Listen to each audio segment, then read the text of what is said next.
아직도 내신이 어려워? 내신은 역시 더국어 논술학원입니다. 우리 12강 붕당정치의 전개와 변화로 같이 한번 가보도록 하겠습니다. 오호, 좋아요. 그렇다면 우리도 밀릴 수 없겠죠. 여러분들의 잘하고 있는 이 붕당정치 같이 한번 나가보겠습니다. 그거 아니에요? 신라 피리 있잖아요, 피리. 난파식 쪽이 왜 나와요? 붕당인데 지금. 죄송한데 저희 조선하고 있어요. 책에서 마저 하세요. 자, 우리는 조선시대 붕당정치. 원래는 향촌 사회에서 낙향해가지고 학문을 닦았었던 살인 세력들이 이제 무엇이 되는 거야? 정계에 진출했어. 선조 때부터 중앙 정계를 주도하게 됐고, 언제 때부터 정계에 진출을 처음 시작한 거야? 성종 때. 이해되셨죠? 그리고 그 사이에 연산군, 중종, 인종은 제2기간이 9개월이니까 패스. 명종 때까지를 거치면서 여러 번의 사화를 겪었었다라고 이야기를 했어요. 반복해서 이야기한다는 거 이꼴 뭐예요? 중요하다. 그렇지, 중요하다라는 거지. 자, 그래서 이때 일어났었던 사화 순서대로 뭐예요?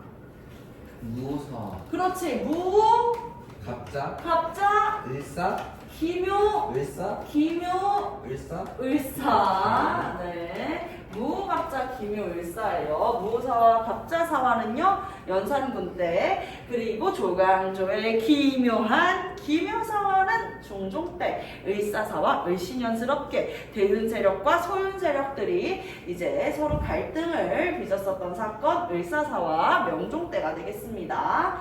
자, 이렇게 살인 세력이 선조 때는요 붕당을 형성하게 되면서 두 파로 나눠지게 되었어요. 어떻게?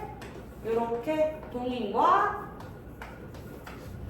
서인으로 나뉘어지게 되었었다. 이렇게 나누어지게 되었었던 사건이 무엇이었다 그랬죠? 이주전이다. 그렇지, 벼슬증을 놓고 대립하게 되었었단 말이야. 정확하게는 이제 척신정치라고 해가지고 외척 가문인 신하들이 있을 거 아니야. 얘네들이 훈구였잖아요, 그쵸? 그래서 척신척결에 동인 같은 경우에는 되게 이제 적극적이었는데, 서인은 다소 척신정치 척결에 있어가지고 조금 소극적인 면이 있었다. 두 번째, 이제 이조전랑이라고 하는, 우리 분필 어디 갔을까요? 찾아냈습니다. 분필.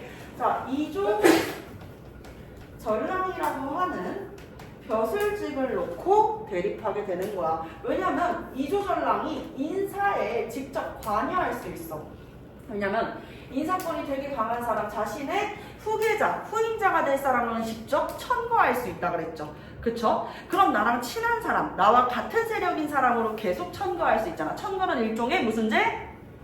그렇지, 추천제라고 말씀드렸습니다. 그래서 인사권을 가지고 있는 이 전랑이라고 하는 벼슬직, 이 벼슬직에 자리를 두고 동인에는 김효원과 서인에는 김성원이래. 자, 서인에는 심일경이라는 인물이 이제 대립을 하게 되는 모습 보셨죠? 자, 그래서 서인은 주로 율곡 이이와 성원의 학문을 이어가는 사람들과, 동인은 이제 남명 조식과 태계 이황 선생님의 제자들이 많았었다라고 이야기를 했어요. 자, 이렇게 동인과 서인 나눠져 있었는데 선조 때 또 나눠지게 됩니다. 정열이 모반 사건을 기반으로 했었던 이제 정철이라는 인물, 서인 출신이었는데 동인을 너무 괴롭혔거든. 그래서 이 정철을 어떻게 할 것인가를 두고 북인과 남인으로 나뉘어졌어요. 북인은 가만두면 안 된다. 남인은 그래도 우리가 같은 조선의 신하로서, 자, 이렇게 나뉘어지게 됐는데, 북인은 남명 조식 선생님의 학문을 계승하는 제자들과, 남인은 태계 이황 선생님의 제자들로 구성이 되어 있었다. 각자 주장하는 것들이 조금씩 다릅니다. 북인은요 무엇을 주장했다고 그랬지? 자, 배운 내용대로 머릿속에만 있으면 돼, 안 돼? 안 돼? 실천해야 돼. 그래서 행동과 지식이 하나가 된다. 지행합일, 양명어까지 수용하는 모습을 보이면서 실천을 강조했었다 라고 볼 수 있겠습니다. 실천 강조했었다 라고 볼 수 있겠고요. 남이는요, 무엇을 강조했어? 왕권을 강조했습니다. 왕권. 서인은요, 신하에 관한 신권을 강조했다라고 볼 수가 있겠죠. 이렇게 이제 대립하는 양상을 띠고 있었었다. 그러면서 이제 인조방정 이후에는 우리가 인조 때까지 했잖아, 그치? 인조 때 일어났던 사건 쭈루룩 정리를 해보니까 이괄해난 그리고 이괄해난과 강해군 폐위를 명분 삼아가지고 누가 들어왔어? 후금이 들어왔어? 후금이 들어와가지고 강희군의 복수를 하게 때 무슨 난이야? 정묘호란이야. 정묘호란 때 우린 어디로 피난을 갔다? 강화도로 피난을 갔다. 아우 좋아, 대답 잘하고 있어. 좋아요. 강화도로 피난을 간 다음에 우리는 후금과 무슨 관계 체결? 형제 관계를 체결했다. 일부러 이래요 지금. 형제 관계를 체결했다. 자, 그리고 요게 이제 두 번째고, 세 번째 또 기억해야 되는 거 뭐라고? 병자호란. 이번에는 후금이 나라의 국호를 무엇으로 바꿔요? 맞아요. 청이라고 바꾸게 돼요. 자, 청의 청나라 태종 무서운 홍타이지가 우리나라에게 무엇을 요구했다? 무엇을 요구했다? 군주와 신하의 관계? 그렇지, 군신 관계를 요구를 했다라고 볼 수 있겠죠. 군신 관계를 요구를 했다. 그래서 병자호란 때는 우리가 강화도로 피난을 가려고 했지만 이미 강화도는 포위를 당한 상태였기 때문에 어쩔 수 없이 피난을 간 곳이 어디였었다? 그렇지, 남한산성이었었다. 자, 남한산성으로 피난을 가게 됩니다. 남한산성 피난을 가게 되고, 그리고 나서 우리는 주하파와 주전파가 나뉘게 되었지만 인조는 끝내 누구의 편을 들었어? 일단은 하친이 맞다라고 이야기를 하게 되며 우리는 삼전도의 굴욕, 씻을 수 없는 국가의 치욕으로 결국에는 청나라 황제한테 무릎을 꿇고 고개를 조아리면서 죄를 저희가 죄송합니다 라고 이렇게 사죄를 하면서 결국에는 전쟁이 끝이 나게 됐다. 군신관계는 어떻게 됐다? 체결되게 된다 라고 볼 수 있는 것이죠. 오케이? 여기까지 했었던 내용이에요. 자, 근데 이 인조반정을 주도했었던 게 누구였다? 서인 세력이었었다. 그래서 정계는 서인이 주도하고 이후에는 남인이 참여하고 있는 모습. 광해를 지지했었던 북인 세력은 정계에서 축출되고 나서였습니다. 그래서 지금부터는 뭐만 남아있는 거야? 서인과 남인이 남아있는 거야. 이해되셨을까요? 자, 이러한 상황에서 남인과 서인 이 두 세력이 붕당을 형성해. 붕당이라는 것은 붕자를 쓰고 있지만 친구처럼 랄랄라랄랄라 잘만 지내는 것은 아니었어요. 그래서 이제 상호 비판과 견제로 무엇을 형성한다? 공론을 형성한다 라고 볼 수가 있겠습니다. 공론을 형성했다. 요거를 우리가 붕당이라고 이야기를 해요. 자, 그러면서 우리 아까 전에 인조 다음에 누구 했죠? 효종했죠. 효종께서는 원래 왕이 될 운명은 아니셨어요. 그쵸? 효종께서는 독림대군이었는데 세자로 책봉되었었던 소현세자가 청나라에서 귀국하고 나서 시름시름 앓더니 세상을 떠나게 됐어. 급사했어. 소현세자께서도 독림대군께서도 급사하셨어요. 그러니까 이제 독림대군이 왕위에 오르게 됐고 효종께서는 서인의 성시열을 함께 해가지고 국벌을 주장하였습니다. 북쪽을 벌하자는 거죠. 그쵸? 북쪽을 벌하자라고 이야기를 했었던 거야. 그런데 효종께서 돌연 사망케 되면서 효종 사망 후에 북벌은 시행됐다, 시행되지 못했다, 시행되지 못했다 이렇게 이야기를 하고 있죠. 그러면서 북벌이 시행되지 못하니까 무엇도 대두된다? 북학론도 대두된다. 대표적인 북학자 누가 있었다? 박제가라는 인물이 있었다라고 이야기를 했어요. 효종 때는 사실 이 북벌뿐만이 아니라 이제 나선정벌이라고 해서 러시아랑도 대립하는 모습 보여주기도 했습니다. 자, 효종께서 돌아가시고 나서 다음 왕은 누구야? 광인, 효, 현, 숙경, 영이잖아요. 그쵸? 효, 현이야. 현종. 광인, 효, 현이잖아. 그치? 현종이 왕이 올랐을 때 효종께서 이제 세상을 떠나고 나서 대군이잖아요. 호라 상복을 얼마를 입을까를 가지고 논쟁을 하게 된다는 거야. 우리가 이거에서 뭐라 그런다?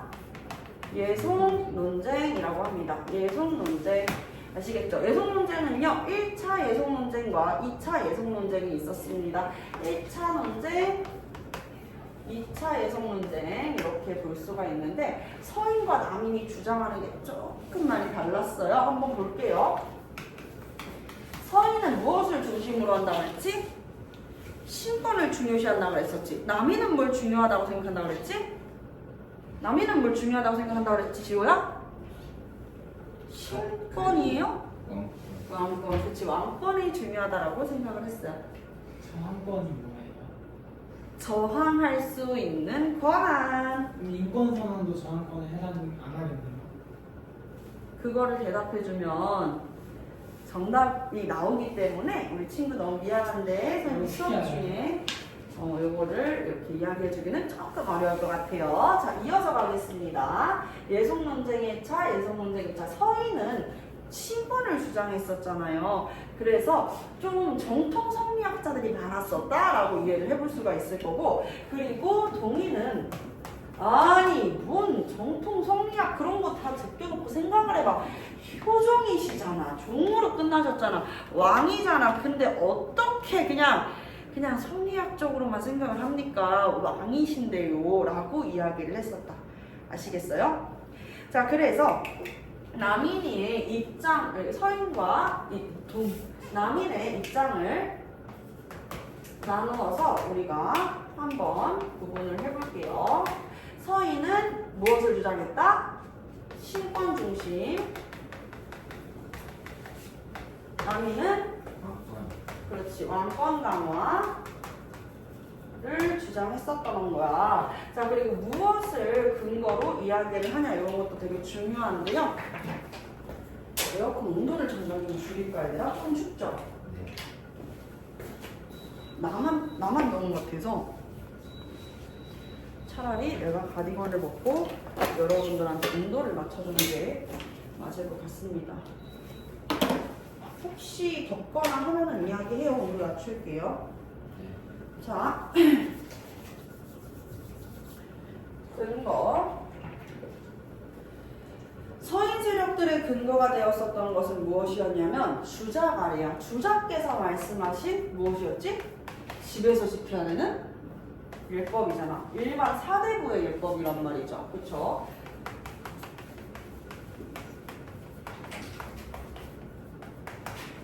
남인은 국조 오레이가 이들의 근거가 됩니다. 왜냐하면 효종께서는 무엇이었어? 종이니까. 아니 대군인 거 안 중요하다 이거야. 어쨌든 돌아가실 때는 왕으로서 돌아가신 거잖아요. 그래서 우리는 국조 오레이를 따라야 된다라고 이야기를 했었던 거. 오케이? 이해됐죠? 자, 그러면서 몇 년? 원래대로면 몇 년 입어야 될까? 왕이 돌아가시면은 5년.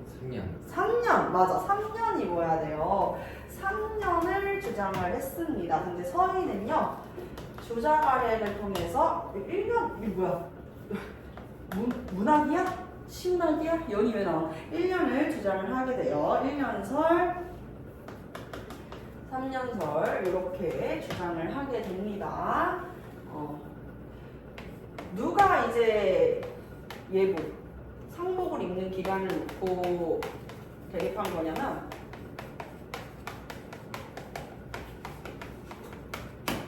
표종이 돌아가셨을 때 그 어머니가 되는 장렬왕후 조씨 자의 대비가 얼마나 상복을 입을 것인가를 놓고 이야기를 했는데 표종이 돌아가셨을 때는 뭐라고 이야기를 했다?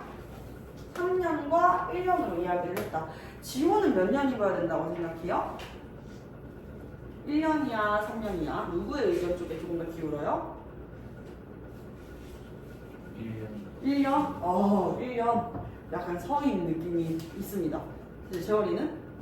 전 둘 다 가면 안 들어요. 그럼요? 전 남성 주식이 좋은데 무빈이 없잖아요. 3년을 이야기를 하네요. 자, 이렇게 1년과 3년을 이야기를 했는데 이렇게 봐봐요. 벌써 두 친구들만 있는데도 이야기하는 게 다 다르죠. 그쵸? 그런 것처럼 서로의 의견이 분분하게 갈리고 있었습니다. 자, 이때 누가 승리했었다? 서인. 네. 1차 예속 논쟁에서는요, 서인이 승리를 하게 됩니다. 그래서 이 예속 논쟁 1차 누가 승리? 서인이 승리를 했다. 오케이? 어려운 거 없죠? 자, 두 번째는 마찬가지로 이제 서인과 남인. 예속 논쟁이 한 번 더 불거졌었다라는 것은 그만큼이나 또 이 갑인 예송 때 누군가 돌아가셨다는 거잖아요. 표종이 돌아가시고 얼마 나서 표종의 아내 비가 이제 사망하게 되는 것입니다. 자, 그래서 이번에는 또 마찬가지로 얼마나 이제 입을 것인가를 이야기를 하게 되는 것이죠. 이번에는요, 남인이 1년을 이야기를 했습니다. 서인은 얼마를 이야기했을까요? 9개월을 이야기했습니다. 그래서 2차 예송에서는 누가? 남인이, 그렇지. 남인이 승리를 하게 되면서 두 번의 예송 논쟁을 거쳤잖아요. 그쵸? 예송 논쟁 1차, 예송 논쟁 2차를 거치게 되며 표종 때까지만 해도, 아니 더 이전 인조 때까지만 해도 정계를 주도했었던 건 누구예요? 정계를 주도하던 건 서인이었었잖아. 인조방정을 주도하던 서인이었었지만 이후 1차 예송 때는 서인이 승리하고 2차 예송 때 최종적으로 남인이 승리를 하게 되면서 이후에는 남인이 정계를 이끌어가는 모습을 보였었다까지입니다. 그리고 나서 우리 다시 돌아가봐. 광인, 효현, 다음 뭡니까? 숫. 맞아요. 이번에는 숙종 때도 일이 불거지게 됩니다. 숙종에게는 3명의 여인이 있었다라고 하죠. 3명의 여인이라 그래가지고 아내가 된 건 아니에요. 비는 아니야. 3명의 여인이 누구였었냐? 바로 인현왕후, 그리고 희빈장씨. 드라마에서 한 번씩 본 적 있을 텐데 장희빈 들어본 적 있죠? 그쵸? 그리고 이제 이분도 있습니다. 그 마지막 왕에게 승은을 입었었던 숙빈채씨. 희빈장씨는 후궁 출신이고 숙빈채씨는 궁인이었고요. 인현왕후는 왕비의 자리에 있었습니다. 그리고 이 희빈장씨 같은 경우에는 조선 역사 최초로 후궁인데 왕비가 되기로 했어요. 이야, 장난 아니지 않나? 그치? 자, 우리 교재 다음 페이지 넘겨볼게요. 다음 페이지 넘기면 숙종 때 발생, 한국 발생 나와 있을 것입니다. 한국 발생 넘겨주세요. 한국 발생. 안 넘겨도 되는데요. 네? 안 넘겨도 아니야, 넘겨야지 나오는데. 진짜 뭔지.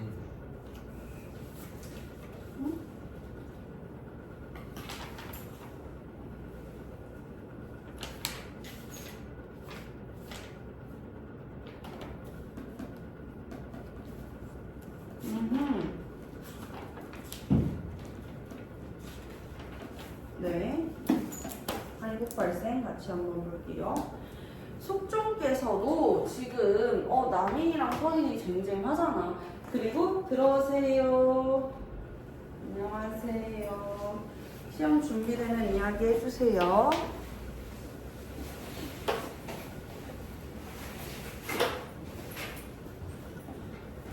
자, 이어서 갑니다. 숙종 때도 이제 남인이 이제 주도를 하고 있었지만 서인 간의 분당 형성이 쟁쟁히 있었단 말이죠. 그래서 숙종 때부터 탕평론이 대두되긴 했습니다. 탕평이 뭐예요? 이 급식에 가끔 탕평채 나오지 않나요? 네, 도토리묵 흰색 묵 있잖아요. 도토리묵이 까맣고 갈색으로 생겼고 흰색 묵 있죠. 그래서 하얀 이제 묵이랑 그리고 저기 계란치단, 김, 당근, 오이 등등등 각종 이제 재료가 잘 어우러져가지고 새콤달콤 맛있는 이제 반찬이 있죠. 그게 탕평채인데 그것처럼 그 탕평채처럼 여러 재료가 함께 어우러져서 맛있는 맛을 내는 것. 즉, 신하들이 서로 너무 비판하고 너무 견제하고 서로 너무 싸우지만도 말고 잘 함께 공존할 수 있도록 공론을 형성할 수 있도록 여러 신하를 두루 등용하겠다. 즉, 당파에 갈리지 않고 능력 있는 인재를 두루 등용하겠다라고 이야기를 하는 게 바로 탕평론이었었어요. 자, 숙종 때의 탕평론 대두되긴 했지만 결론적으로는 실패하고 말았습니다. 왜냐하면 나라가 뒤집힐 만큼의 커다란 일들이 3번이나 일어났었는데요. 그 순간을 우리가 기억시옷 환국이라고 합니다.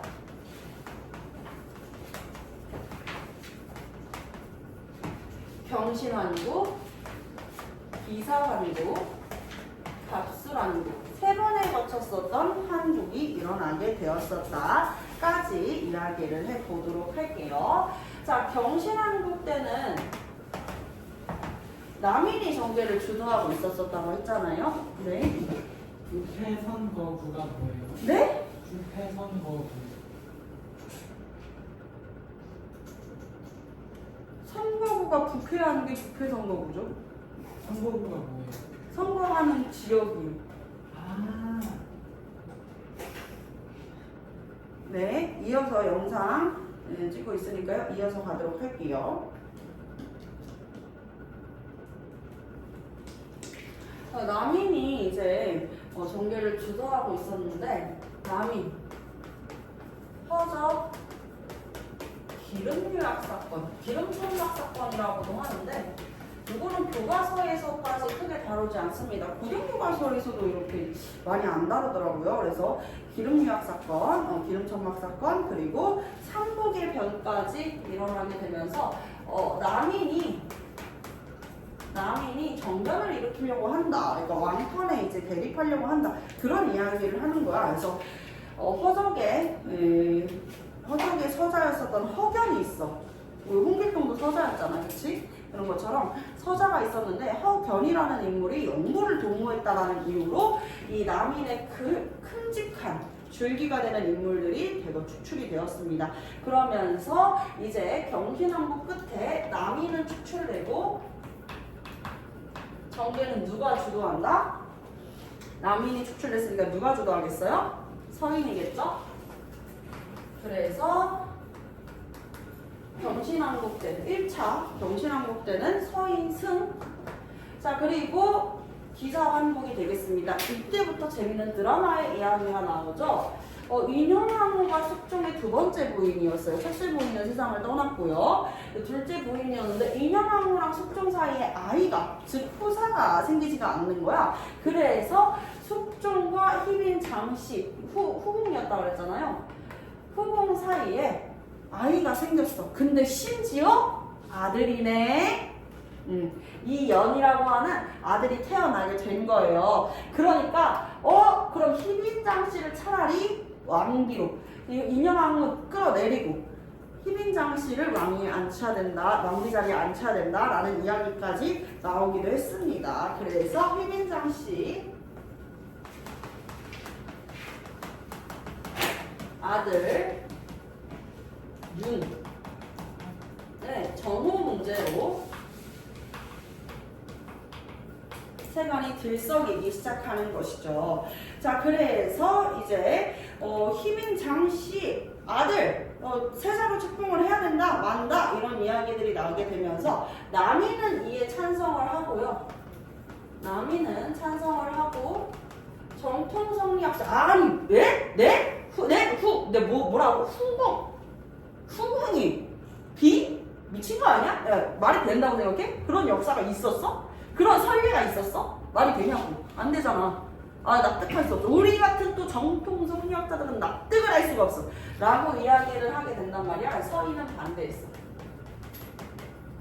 그리고 결론적으로는 서인이 축출되고 서인의 지지를 받았었던 인현왕후도 폐위됩니다.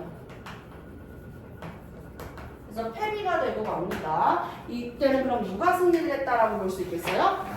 그렇지! 남인이 승리했다.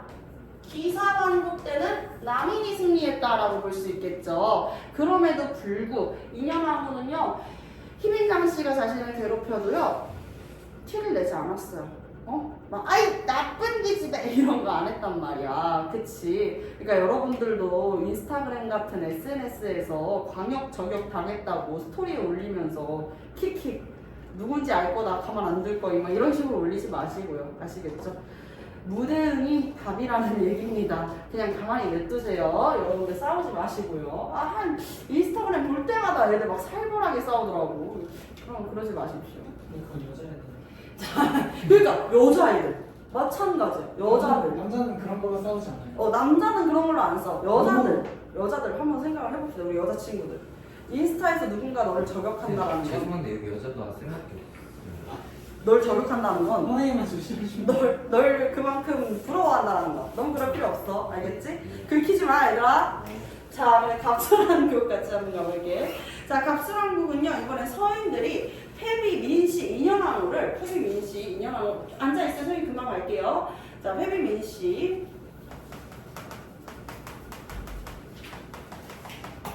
인현왕후가 서인 집안 출신이었단 말이야. 그래서 복위 운동을 해요.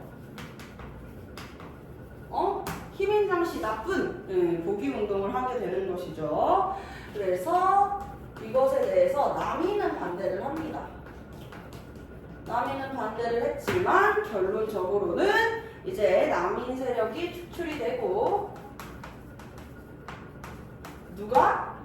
이번에 서인 세력이 주도하게 되었다. 근데 이때 남인이 시기에 축출이 돼서요. 앞으로의 전개는요. 서인 세력들이 이끌어갑니다. 그리고 이 서인도 노론과 소론으로 나뉘어지게 되는 것이다. 어렵지 않죠? 자, 노론은요. 조금만 1분만 있어요. 자, 노론 같은 경우에는요. 율곡 2 있죠? 2에 이제 학문을 계승을 했습니다. 소론은 성원에 학파를 계승을 한 것이고요. 그래서 노론에는 이제 송시열 등의 인물이 중심이 되었고, 송시열 누구야? 효종 때 국벌 주장했었던 인물이죠. 자, 그래서 송시열 중심으로 결집이 됐고,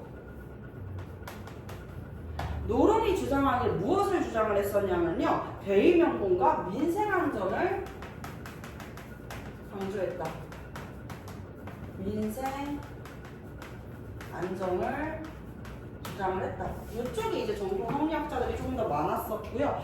그리고 이제 이 소론 같은 경우에는 실리를 주장해서 적극적으로 여러 학문들을 수용해가지고 성리학을 이해하는 폭을 넓히려고 하다 보니 양명학을 수용하는 모습까지 보여줬었다. 여기까지입니다. 어렵지 않죠? 그렇죠? 자, 다음 페이지로 넘겨가지고 우리 답 한번 맞춰보도록 하겠습니다. 문제 같이 한번 풀어볼게요.